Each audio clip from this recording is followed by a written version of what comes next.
Well, I'm joined now by Dr. Oya Dursun-Ozkanca, a professor of political science at Elizabethtown College and an expert on Turkey's relationship with the West. Thanks for joining us. How likely do you think a major international confrontation is at this point?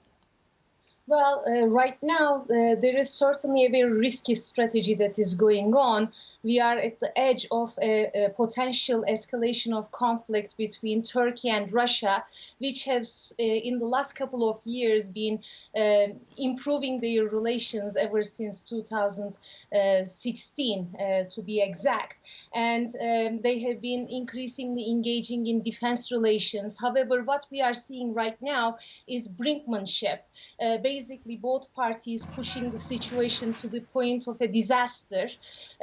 Undoubtedly, there is a humanitarian tragedy right now in Idlib.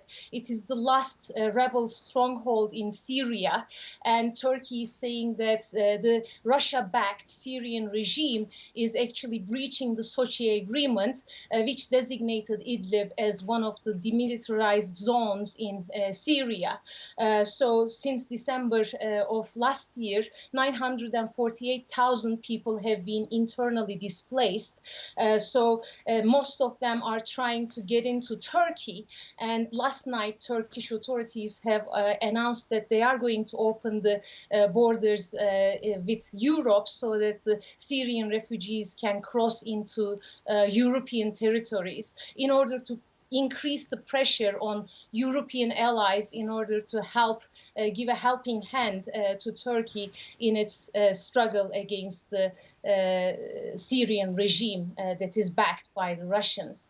And last night we have seen the largest casualty level this month. 33 people have been killed from the Turkish military, and this has been made possible through the air support that was provided by Russia. So there is certainly a very risky situation that is going on with potential for escalation, further escalation.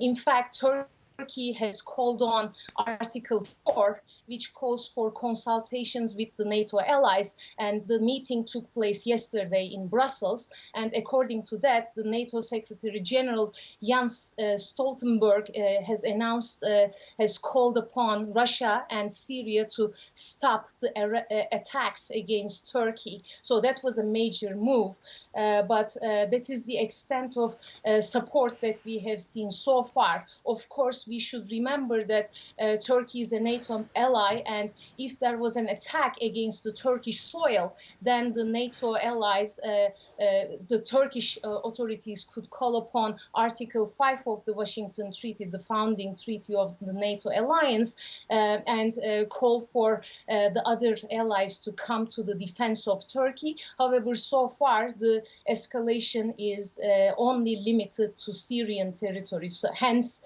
Article 5 cannot be applied. Yeah, it's clearly a really complicated picture. Thank you so much for summing it up so concisely. That was Dr. Oya Dursun-Ozkanca there, talking about the situation there between Turkey and Syria.